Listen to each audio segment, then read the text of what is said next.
All right. And now this is Fullcourt Report, episode number 17. Myself, Sir, Jorie, Tobe, Justin, we're back. How you guys doing? doing all right. I mean, it's been pretty lackluster in terms of the NBA, but Some other sports going on. other sports are just popping right now. So I've been enjoying those and just grinding. You know what it is. Very sleepy on this Sunday afternoon, Sunday night. Yeah. Well, from the last time we recorded, Baylor won the national championship. So that was on Monday. So I mean that was a while ago, it feels like, but that was this past week. So congratulations to Baylor getting their first championship in program history. And also the Masters. We saw who was it that won again? Hideki Matsuyama. Yeah. First Japanese player or golfer to win the Masters. So shout out to you, man. That's awesome. You love to see that. Absolutely love to see that. He's been killing it for like 10 years too in the PGA. I saw that they were showing some flashbacks to like 2011 or something. Yeah. On the broadcast. But yeah, he's nice with it. And that other young kid that I was talking about, what's his name? Will Zalatoris, I think. He's one of the younger guys. I think he was like top 3 or finished top 3 or something. So he's gonna get one in the future, I think. I don't know. It's tough to say. I don't know. I feel like he can. I mean, I don't know. I think the way golf goes, it could just literally just go to anybody. Like that's why it's so crazy to think like Tiger Woods winning as many as he did, because like that's just an unprecedented feat. Win that many times, because yeah, like you said, golf is just like it feels like obviously there's plenty of skill involved, but a lot of things have to go your way. Yeah, to really win that tournament. So for him to do that so many times is pretty crazy. And a lot of it is just like mental. Like you just got to have a lot of mental strength just to, because you don't want to hit a bad shot and then that bad shot affects the rest of your shots, and then it's a lot of things that go into it. Yeah, it's crazy, but yeah. But I guess transitioning now to some basketball news, because that is what we talk about here. On Wednesday, it was reported that Los Angeles Clippers forward Kawhi Leonard is widely expected to re-sign with the team this offseason, quote, barring a dramatic turn of events. Kawhi has a $36 million player option for the 2021-22 season, but will likely opt out for a longer term contract. And obviously the Clippers already locked up his fellow star Paul George to a 4-year, $190 million contract extension this past December. And the Clippers are currently 3rd in the Western Conference, I believe. So my question to you guys is, with a core of Kawhi and Paul George, can those two win a title in Los Angeles? And that's not limited to this season. Yes, I do indeed think that they can win one for sure. You said PG is around, Paul George is around for another 4 more seasons after this, or 4 including this season? Yeah, 4-year extension, I believe, will kick in after this year. So yeah, they got 4 more years to do it. I don't think there's any way that Kawhi and Paul George combo cannot get it done. The front office, what's his name? Steve Ballmer, is that his name? Or was he the old guy? That's the owner. Yeah, that's the owner. Yeah, whoever it is, whoever that guy is that's always going crazy, whoever that guy is going crazy courtside every game. That guy, unless he chokes hard, there's no reason that these Clippers can't get it done. I mean, they already choked pretty hard. Yeah, but they got 4 more years, just like what Jorie was saying with Giannis and the Drew Holiday. If they can get it done within a certain amount of time, just once, dubs, W. I agree with you. And although I don't think it'll be this year, because I think they'll need to make some roster changes and stuff like that, I also think it's important to note that this Kawhi report isn't set in stone, because nowadays in the NBA, a player can say one thing, they could totally flip, go to another team, or the team could have a falling out. Anything could happen. But I do think he will resign. And yeah, I agree with Justin. I think in a 4-year time span, they're at least gonna make the finals. They have to at least once. And if the Nets are constructed the way they are this year for years to come, then it'll be hard for them to actually overcome that. But if they can, stay with each other and get some nice pieces, then I think they could definitely do it. I just would like to say that the 2022 free agency class is looking real nice. Got John Wall, Westbrook, Steph, Beal, Butler, Kemba, and the big 3 over there in Brooklyn. So if something doesn't happen in Brooklyn before that, who knows? Maybe all 3 of them spread out. Yeah. Could very well happen. So do you think that means that Brooklyn, really quickly, they got to get it done by 2022 then? Or else they could all just. Oh, for sure. For sure. Yeah, they got You think 2 so, years. Toby? They really got. I think so, 100%. I don't know if they would really continue going at it. I think they got this year or next year. I agree. And especially if they don't win it this year, they're going to get clowned even harder next year. So they got to get it done this year. Yeah. But just on the topic of the Clippers, I saw on Friday that Patrick Beverley is expected to miss 3 to 4 weeks after fracturing his left hand.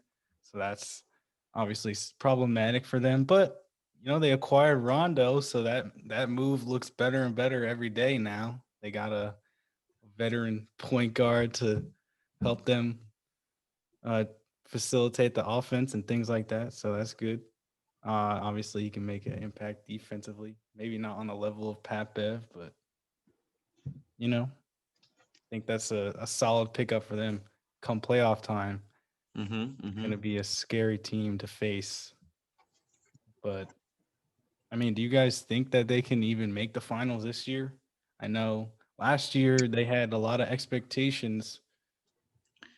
Really, like the Lakers, they look without LeBron, AD, it's really hard to say. But I don't know. I think the Clippers, they can sneak in there, I think. I really think they can if everybody gets back healthy in time. I do agree. And I didn't even put it past them if LeBron and AD were back. Yeah. I've been saying it the whole year. Like, even if these two are healthy, I still don't think it's a finals lock, especially with the way the Western Conference is this year. But I could be wrong. You know what I'm starting to think? The Western Conference they might be in trouble because I feel like everybody is going to be working, like, not when they're playing a different team, but the whole playoff experience, people are going to be working towards how are we going to beat the Nets if we make it to the finals. So teams in the West their game might slip a little bit, trying to focus too much on the Nets and not focusing on the task at hand. I think teams will probably lock in. Like when you have to face LeBron James, I think that's definitely going to be the majority of your worries throughout a playoff series instead of, Yeah. I guess it depends what the team is made out of. Sometimes you get a team that looks really good on paper and then they just fold. It is weird to think that a team with Kawhi and Paul George really might not win a ring, though. As good as Kawhi has been throughout his career and the levels Paul George has reached, like when those two teamed up, it seemed like a lock that they would at least make the finals. And now it's just like, I don't even know if they can really do it. I don't know. It's kind of crazy. I think they can do it. I would love to see the Clippers get like.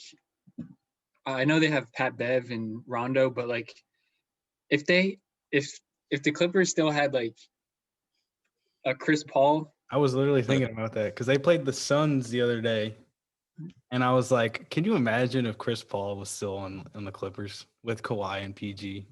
That would be freaking insane. I think the Clippers would then be the team to beat. Oh But yeah, I think they would be the best team in the league. Oh yeah. Probably even ahead of the Nets. Those three. That would be crazy. But yeah, I mean, it's really going to be a bloodbath in the Western Conference play. Wasn't it reported that DeMarcus Cousins is going to try and sign with the Clippers? I think it was. I'm pretty sure it was. I mean, I have to. I hope I don't that know guy what can that get his really career means. back on track because I really like myself some Boogie Cousins. Yeah, I mean, I think it'll just be a 10-day contract for now. So, I mean, I don't know. I mean, I don't know what he'll really provide other than just a big body. Mass. Literally, like he really hasn't done much in his career since like his time with the Pelicans. Yeah, that year was a fun year seeing him and AD together. Yeah, so but like you said, hopefully he can get back on track. Shall see. We shall see. But I guess now moving on to another free agent or an upcoming free agent that might be taking a different approach is San Antonio's DeMar DeRozan. And he said that he's expected to take a wide open approach to free agency this offseason. And as a 31-year-old is set to become an unrestricted free agent this summer after spending 3 seasons in San Antonio. So I guess my question to you guys is, where would you like to see DeMar DeRozan land after, getting sent away from his home in Toronto to San Antonio? Now he has the opportunity to go wherever he wants. So where would you like to see him play? What are you thinking, Toby? Ooh, so I was thinking about a couple interesting spots, but one spot, Justin, I don't know if you would like this or not, but DeRozan on the Knicks, I think that might be something right there. I feel like if the Knicks got DeRozan, they could still start obviously RJ Barrett, and I think their play styles could mesh together, after a few games played together. But if the Knicks are able to land Lonzo and DeRozan, then they're for sure like a deep playoff team. I no mean, doubt about it. I would love to see it. I would love to see DeMar DeRozan on the Knicks, but if we had DeMar and RJ in the same starting lineup, they have their play styles are too similar. There's not enough there. We're not going to be able to stretch the floor as much as we would like. Because if we were, it depends because DeMar DeRozan is getting up there in age, so he might be willing to come off the bench. But if we had him starting all of our shooting, we wouldn't have any shooters to start. We'd have to move RJ to the 2. We'd have RJ, DeMar, and Julius Randle, Mitch probably, and then maybe Alfred Payton, who would be the only guy who's a half decent shooter on the whole roster or on the whole starting lineup. But I feel like DeRozan is transitioning more to shooting more. I feel like RJ can definitely hold his own when it comes to shooting. You know who the Knicks could use? We could use somebody like a little Joe Harris. Nah. Steal him from the other New York team. But the Knicks need to focus on shooting. We need, because the only guys I can think of right now who are certified buckets are Alec Burks and Reggie Bullock. Yeah. RJ's working on the 3 a little bit, but we're not the best shooting team, so I think he would work there. I think he would work there. But I would like to see it. I think DeMar needs to decide what he wants to do with this point in his career. If he is worried about getting rings, he should sign with either one of the LA teams or maybe even the Warriors. If DeMar Ooh. DeRozan went to the Warriors with Steph and Clay being healthy and back, that'd be a nice little team.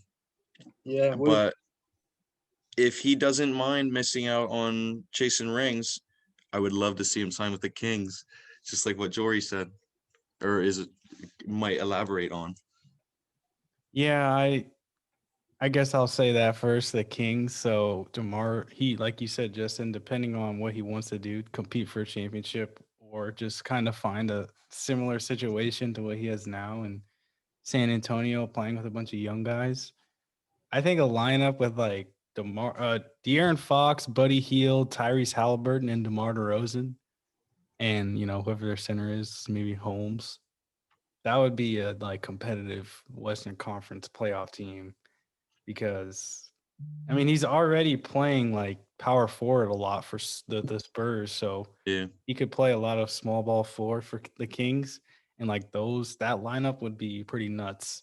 I think, especially next year as they all continue to grow as players. But another California team, like you said, Justin, the Lakers. I think just him, LeBron, AD. I mean, it doesn't really matter who you pair with those two. I think they'll make it work. He doesn't necessarily space the floor very well, DeMar DeRozan, that is, but he's a good facilitator. He's averaging 7 assists per game this season, and I think he would be able to carry the load, at least offensively, for Los Angeles whenever LeBron has to go to the bench or if he misses games with injury like he is right now. So I think he would be able to certainly fit in with that team, especially since Dennis Schroeder recently declined a contract extension with the Lakers. So that's, it's questionable of whether or not he might even return next year. And that would obviously open up space for DeMar DeRozan. So that would be an interesting fit. But one last team that I think he could consider is the Miami Heat, just because I think, again, the Miami Heat is just like a team that everyone wants to play for, I feel like. And especially if Victor Oladipo can't stay healthy, because I think he got injured again recently. Mm-hmm. I mean, that would be a nice replacement for Oladipo. And then, Miami would be using DeRozan as another piece to push for the playoffs or push for a championship rather, because they certainly have the roster to get to the finals. And if they add DeRozan, that would be, another veteran guy who, I mean, him, Jimmy Butler, Bam, like that would be a pretty crazy team So there. are you saying only if Oladipo is like not able to stay? Yeah, I think if Oladipo is like healthy in himself, then it doesn't really make sense to get DeRozan, because then you would have like three guys basically doing the exact same thing in Butler, DeRozan, and Oladipo, and that would be. I mean, that could be a good problem to have, but at the same time, it just really wouldn't make that much sense. But if Oladipo can't go and he can't stay healthy, then I think they should try and pursue him, because why not? I mean, hey. I feel like DeRozan could play at the 4. Yeah, I mean, Yeah. he already does basically for the Spurs. So a lineup like him next to Bam in the front court, Yeah, that'd be something right there. that'd be scary. That'd be interesting. Yeah. So I don't know. I think DeMar DeRozan has been, ever since getting traded from Toronto, he's kind of been like disrespected as a player. Like he was Yeah. considered one of the best shooting guards in the league for a long time, and now no one really talks about him. He was like a multiple time All-Star, one of the I best mean, scorers in the league. he So, plays in San Antonio. Like yeah, that city just doesn't get enough shine in general. But even though they're pretty good. I mean, we can, I guess, yeah, let's just talk about it, because that's kind of the next part of this question is, well, first off, this is kind of why I wanted to talk about it. Roy Williams, who is a longtime head coach of North Carolina, their basketball team, he retired on April 1st after 18 seasons with the team. And, since we're on the topic of the Spurs, Greg Popovich, obviously one one of the older coaches in the NBA, actually the oldest coach to ever coach in the league at 72 years old. I mean, he might be nearing the end of his run as well. Who knows? This might be his final season. A lot of people thought last year was going to be his final season after missing the playoffs for the first time in however many years it was. I mean, what do you guys think the future of San Antonio is? Because their legendary coach might be moving on. DeMar DeRozan might be moving on. LaMarcus Aldridge obviously already left. I mean, they have a lot of really good young pieces, but what do you guys make of this Spurs team? Can they rebuild their dynasty, I guess? Compete for championships like they did the last 20 years, or are they going to be I don't think so. a bottom feeder team from I don't see them being a bottom feeder team, at least in the next like 4 to 5 years. I also don't see them being like contending at all. I just think that the Spurs, even if they get rid of Popovich, they're just going to be like, they're always going to be in the playoff mix. I like the players that they have right now. I think DeJounte Murray is only just going to get better. I think he's like 24 right now, but I like his efficiency has gotten better and his points per game and his finishing at the rim has gotten not gotten a lot better, but is just really good. And another player, Keldon Johnson. This player, he's a bucket. Like Kentucky. I think he's a 6'5", 220 small forward. Yeah. But yeah, he's a bucket. He's wet. And he's only 21 years old. He's going to be a problem. He might be a 20-point per game scorer in the next like 4 years.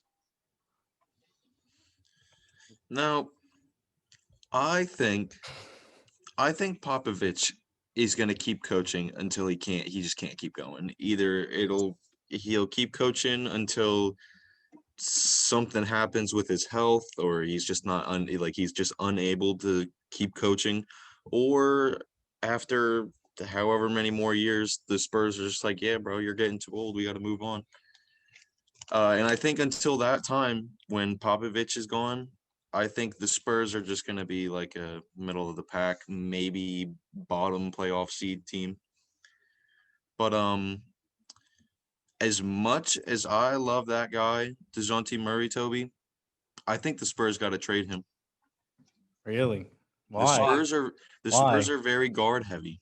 I was just looking at their roster. They have like 6 or 7 guys who can. Well, he's like their best one. Either guard position. Why would you want to trade their? And he's young. Because they got that guy Derek White who's coming along nicely. Even though I don't really like that guy, he's a clown.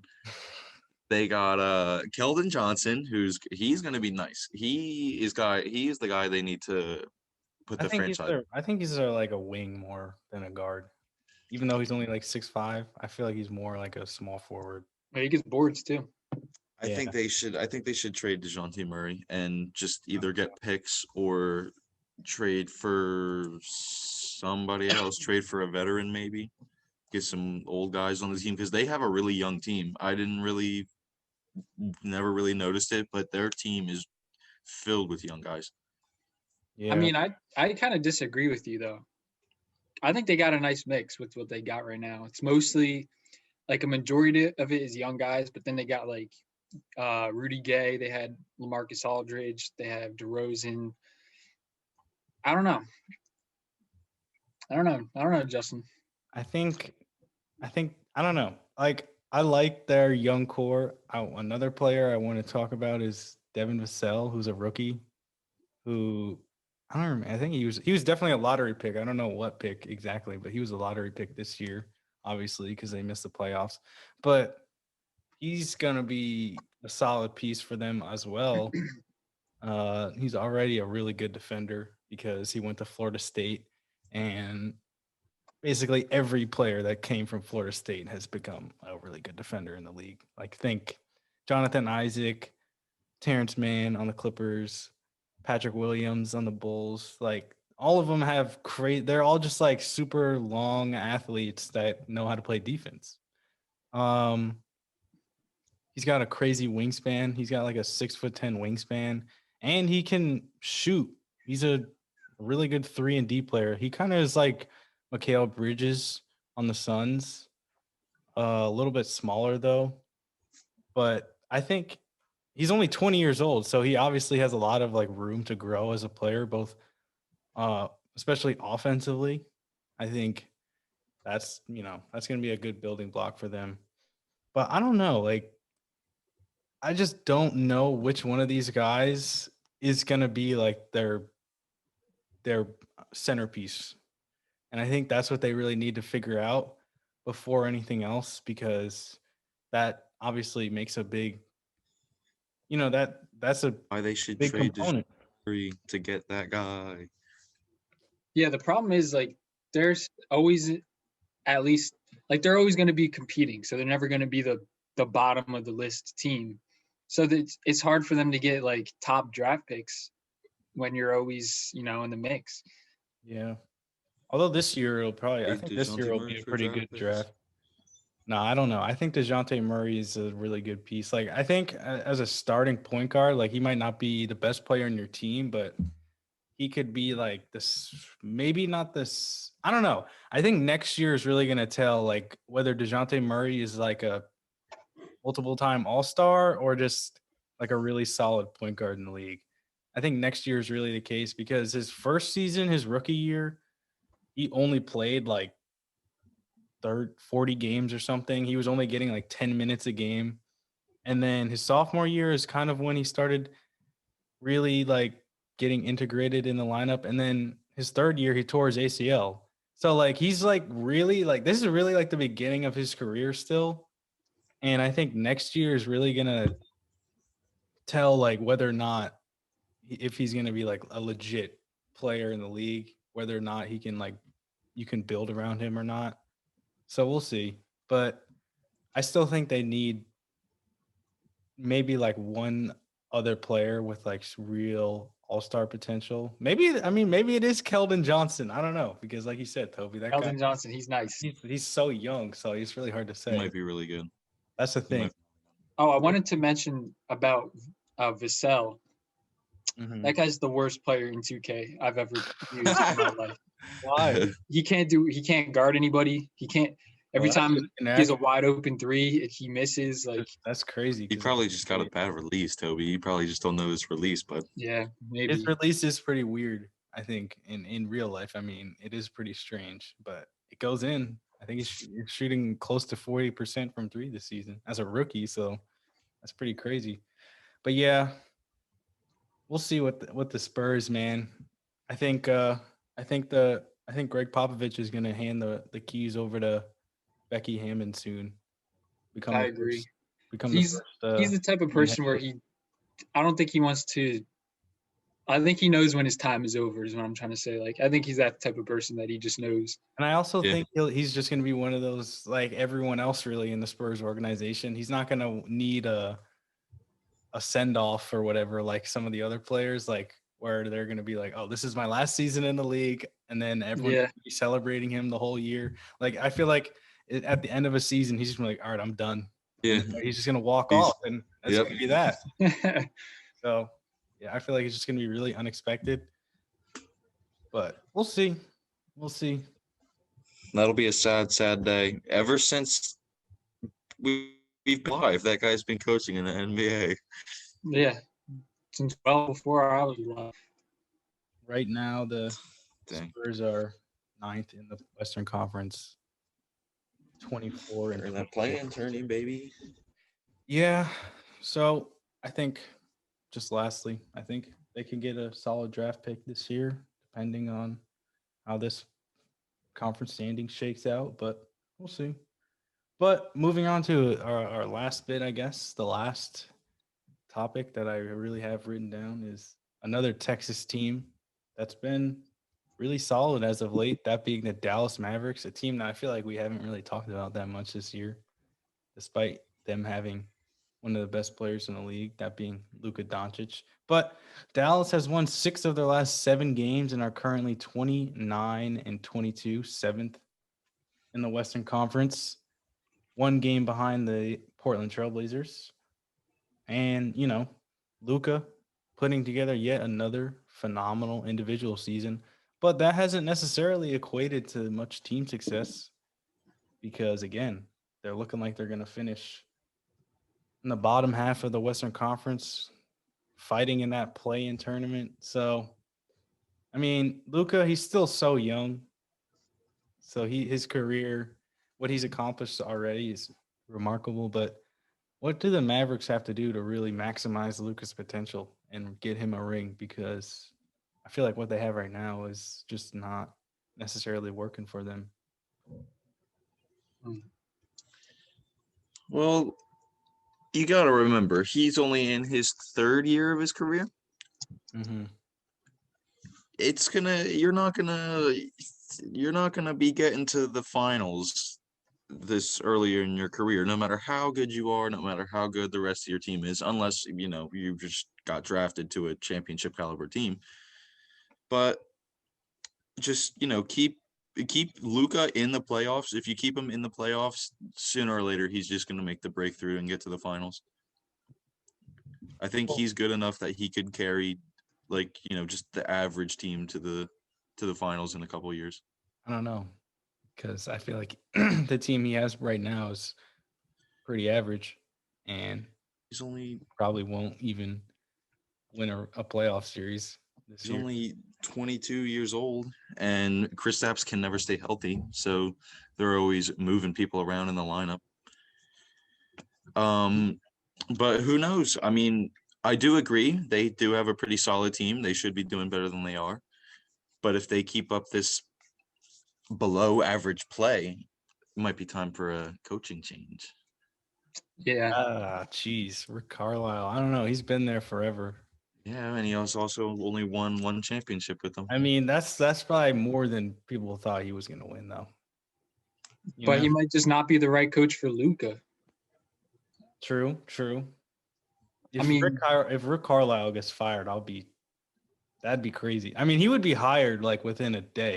Oh yeah. Somewhere else. But if he gets fired, that would say a lot about what the organization feels about Luka Doncic, because he's literally been there for I don't even know how many years. It's a new generation over there in Dallas. He's not coaching Dirk no more. Yeah. Dude, he's literally been in Dallas since the 08-09 season. So if I don't know. We'll see. When it's time, it's time. Yeah. I don't know if it's time yet, but because if in 4 or 5 years, if they haven't even gotten to the finals with Luka, it might be ship him out time. Get rid of that guy Carlisle. Are there any players you guys think the Mavericks need to target to help Luka out? Ooh. Because one player I was thinking of is Lonzo Ball.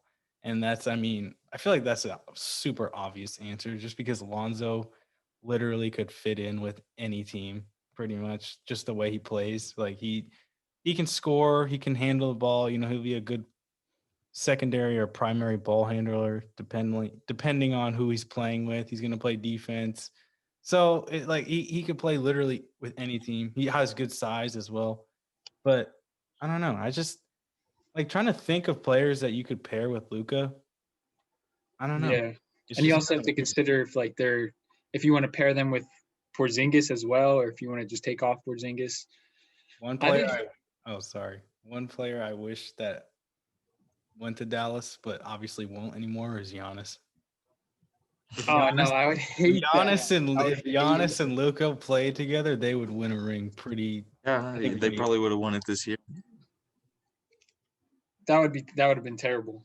Yeah, it really would have been. Crazy, but no, it would work though, because those two together would have the perfect thing. But it'd be nuts. It's hard to pinpoint who the Mavericks need. Yeah. I think they're definitely going to be a better team if they have more shooters around Luka. because it's like every LeBron championship team is just LeBron and then just surrounded by a bunch of shooters. I think it's sort of like the same blueprint with Luka, and especially if you can keep Porzingis on the team and get like, another third star within 5 years, they can be in an NBA Finals. I also feel like Luka and LeBron aren't necessarily the same like players though. Luka's probably a better shooter than LeBron was throughout most of his career up until maybe right now. I don't know. Yeah. I'm talking about like facilitation though. Like I just feel like at least in the past 20 years or so, every NBA team has just been like a bunch of like really good shooters and then a lot of driving kicks to the corners, and I at least think that would help the team out a lot because I don't think they have the shooting that they would need to win. Didn't they just trade for JJ Redick? They did, yeah. Yeah. And that was a great Great acquisition. I don't know if he's played yet though.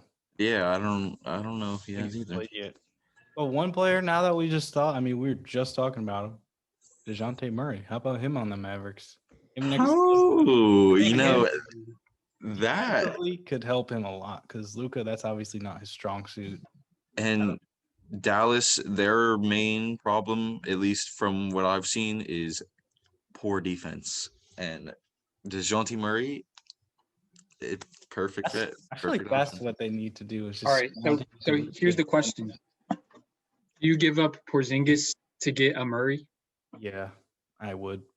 I don't know. I would. Because I just don't believe Kristaps can stay healthy.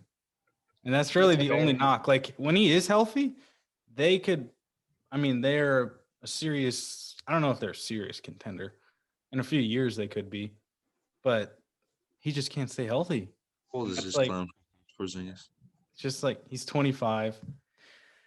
I don't know. I just don't think he can stay healthy. He's 7'3", dude. Like he's just not built to last. No, this is coming from a Knicks fan. He is a unicorn. There is nobody that should be that big who can play as good as defense and shoot as well and do all the things that he can do as well as he can do. And you get rid of him. You can't let that, because the Knicks are a bunch of clowns for letting that guy walk. We're a bunch of clowns for letting that guy leave. Not.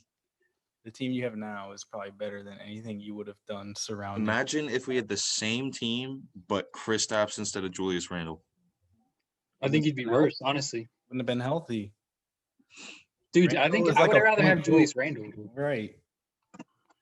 I don't know. I think they need to get defense. I think shooting is always going to be fine. Like Luka is a good enough playmaker, facilitator to get players open looks.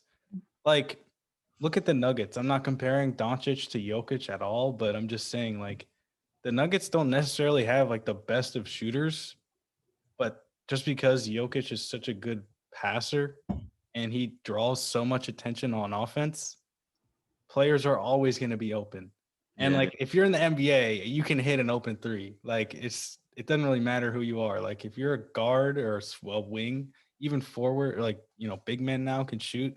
So, like, I don't know. I feel like getting 3-point shooters isn't necessarily the biggest issue for them. I think it really is defense. And a player like DeJounte Murray next to Luka Doncic in a backcourt, that'd be something. And then, I don't know, maybe like Clint Capella, someone like him, not necessarily him specifically, but like I think him, Jared Allen center. I don't know. Well, didn't the Cavs didn't they literally just say see you later, Drummond, so that they could keep Jared Allen? Yeah, and McGee too. Yeah, like I don't think they would give up Jared. Like they need to find like that next like really good rim protecting. As much as I hate to think about it, I've been seeing a lot of reports that, not even reports, just Instagram drama, not even just bull crap on Instagram, people making stuff up, been seeing a lot of stuff about Mitchell Robinson being unhappy with the New York Knicks and him, even though he's been out with injuries, he doesn't like how they signed Nerlens Noel and re-signed Taj Gibson because he feels like his job is at stake. So if he's like, I'm not playing for the Knicks, he would be a great guy for the Mavericks to go after. Yeah. Even if they kept Kristaps, just put him at the 4, Mitchell Robinson at the 5, because he doesn't need to score. He'll get his points off putbacks. Yeah, I might have to agree with you there. Yeah. But we're praying that doesn't happen, because if he stays on the Knicks, he's the next Hakeem Olajuwon. No, he's not. No, he would be a really good fit, I think, in Dallas. Just because he wouldn't have to do too much, and he would just be there to catch lobs and play defense, which would fit him nicely. I think he'd have a nice career, the Mavericks.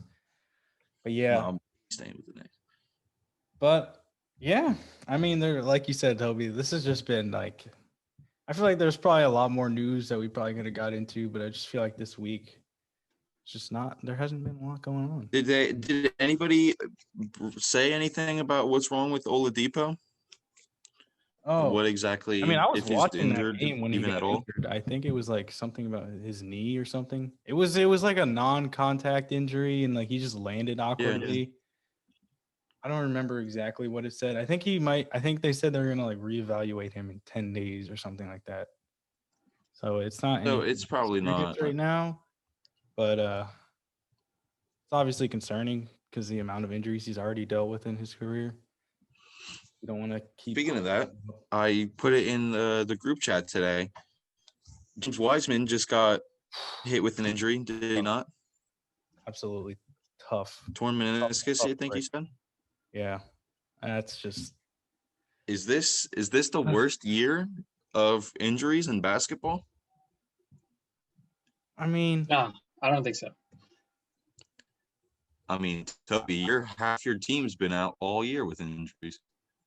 Yeah, I know, but injuries that's just like.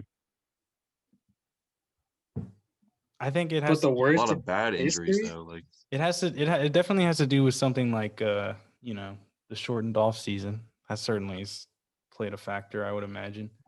But I mean, everyone feels like he's getting injured. Kyrie Irving, I think, missed some time. Did he not? Harden has obviously missed his time with his hamstring. Yeah. On your team, Spencer Dinwiddie, didn't he? Yeah. ACL. I mean, obviously LeBron and AD have been out for forever. It feels like. LaMelo just got injured.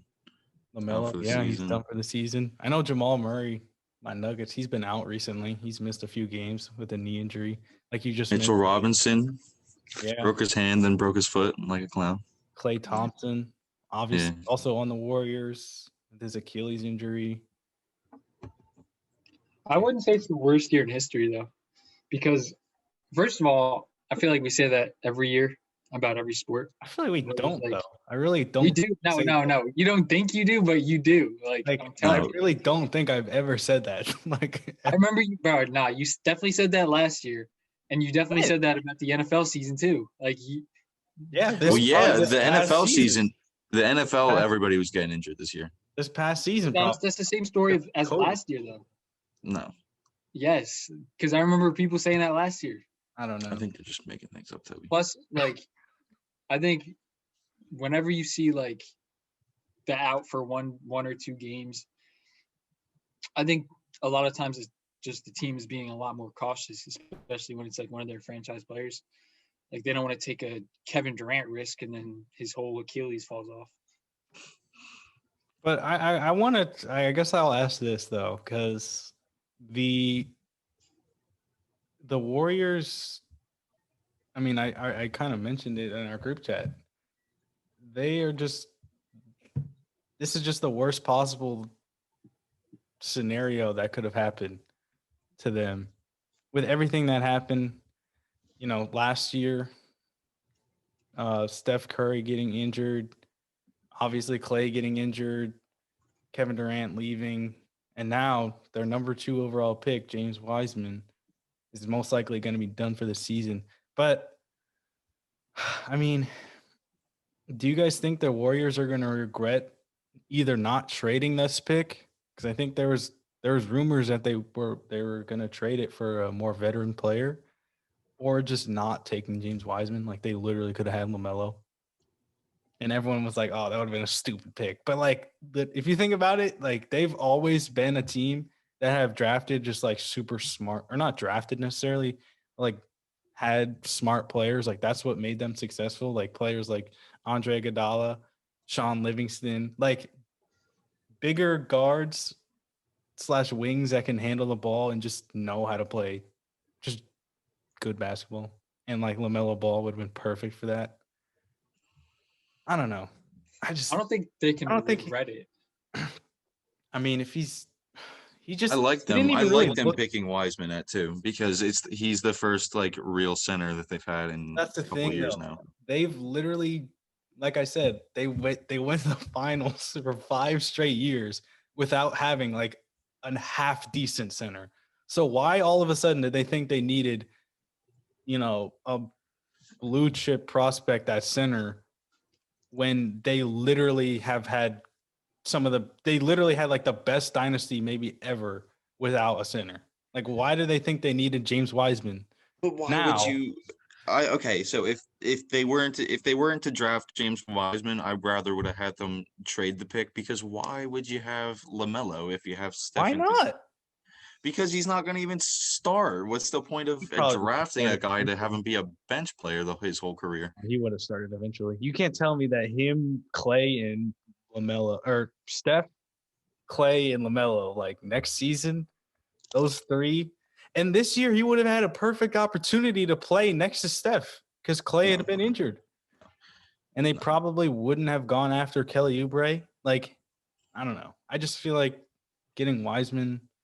I mean, the potential was obviously there because he's just he's a freak athlete. But like, I don't know. It just didn't seem on brand with the Warriors to get him. I mean, I think you're just saying that because he's been injured. He hasn't even been injured though. This is the only the injury he's like really had. He just hasn't really. Wasn't he out like earlier this season for a couple weeks for something, or that might have just been COVID? I don't remember. Maybe you're right, but I just don't think he's like been very good. Like anyway, like they could have. I don't know. I thought it's the Warriors. Who cares about the Warriors? Forget about those clowns. Yeah, they were good enough for long enough. They'll be back. They're just gonna have to take this season like last season and just take it as a. Will they be back though? They're gonna get Clay back. They're gonna be a playoff team with the Splash Bros back, boy. Playoff team, like back is back just playoffs, because they can make the playoffs this year if they really wanted to. But like, is back the playoffs or is it championships? Nah, if they're done, they're not winning anymore. If they're done winning championships, then like, who cares? That's what I'm saying. They could have. I feel like they whiffed on their opportunity to really do like, what all the best dynasties have done, and that's like win a few championships, have a couple down years, and then win some more. I don't think they're gonna win anymore now. I just don't. I think this. I thought this was their opportunity, and now it might be done. James Wiseman's gonna prove you wrong, Jorie.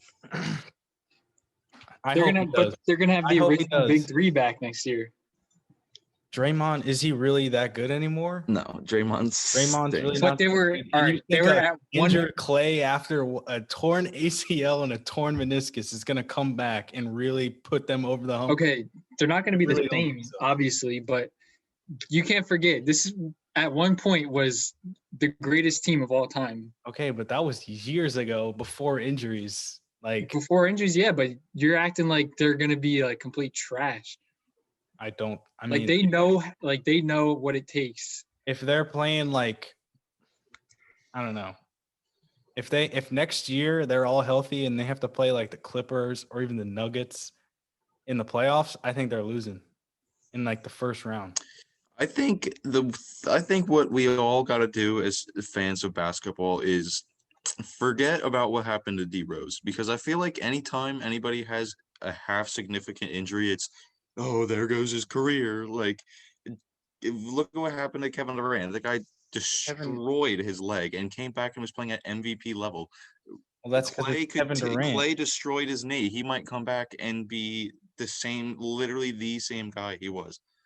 Well, that doesn't necessarily mean they're going to be. They also lost like their entire team. It's not just Clay that they lost.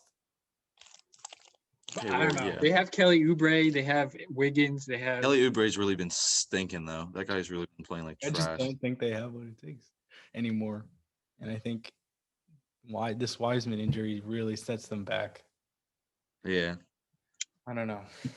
We'll see. I love Steph. I love Steph, and I hope he never leaves the Warriors.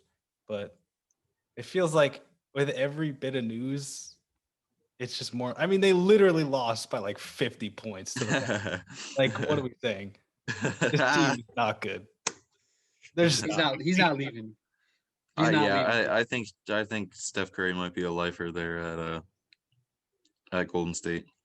I mean, he probably is, but we'll see. He's already been with them through hard times.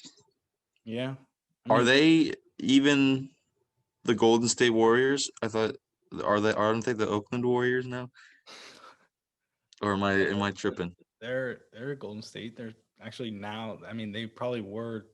They should have been the Oakland Warriors in the past, and then they moved to San Francisco. Okay. Now they're the. I mean, they've always been the Golden State Warriors, though. Are they the only team? I don't like how they rep Oakland, even though they're in San Francisco. I don't like that. Yeah, it's kind of weird. But It's like if Brooklyn was repping New Jersey, but they're really not. Like they're. I mean, they kind of are paying homage. I don't like that. Oh. You're not paying homage. You left. You're a traitor. Yeah. It's whatever. You're a traitor. It was gonna happen regardless. It didn't need to. It literally did not need to. Yeah. Well, I mean, is there really any other bits of news that you guys want to mention before we sign off? Again, pretty slow week. Hopefully next week we'll have more topics to discuss. But anything else? Shout out to Isaiah Thomas. I think he's been playing pretty good off the bench in New Orleans. Yeah, I saw one of his games earlier this week, I think. What else? I know the WNBA draft is this Thursday. So shout out to all the women that declared for the draft. Good luck to y'all. I think Paige is definitely going to go first. Yes, sir. Paige Becker. That's not how that works. You got to stay 4 years in college. Really? What? Got to stay for the women's side at least. Oh, that's I did not know that actually. I did not know that. Yeah. Oh, so that draft class in 2024? 4, I think. Whatever year it is, it's gonna be nuts. That draft class is gonna be crazy in the WNBA. So, shout out to Dennis Rodman's daughter. She made her debut in the women's soccer league and scored like 3 goals. It's tough. And fun fact, Dennis Rodman, I don't know if you guys knew this. Dennis Rodman was actually born in Trenton, New Jersey. Shout out Dennis. I did not know that. Yeah, I think he moved away when he was super young, but New Jersey legend. Yeah. NBA champ Dennis Rodman from Trenton, New Jersey. Well, hopefully Miles Powell can take his Miles Powell. Take the role of what Trenton makes the world takes and win a ring with the Bucks. Facts. Yeah. Can't believe the Knicks let that guy go. Should have just kept him on the G League team. Mm-hmm. Well, it is what it is. All right. This was a interesting episode. So, again, thanks for listening. We'll be back next week with some more stuffs. But take it easy, everyone. Yeah, hopefully the season picks up. Some starts happening. Yes, sir. We're getting closer. Toughen it out. We're in the worst part of the season. Yeah. We're getting closer and closer to the playoffs. Once the playoffs start, it will be locked and loaded. That'll be a fun time. But until then, have a good one. Shout out RJ Barrett. From myself, Jorie Mickens, and my two co-hosts, Justin Sadovi and Chris Tobias, thank you so much for listening to that episode of the Full Court Report NBA show. Be sure to follow us on Twitter at FullCReport, on Instagram at the.fullcourt.report. Like and comment on this video and subscribe so you never miss a minute of action.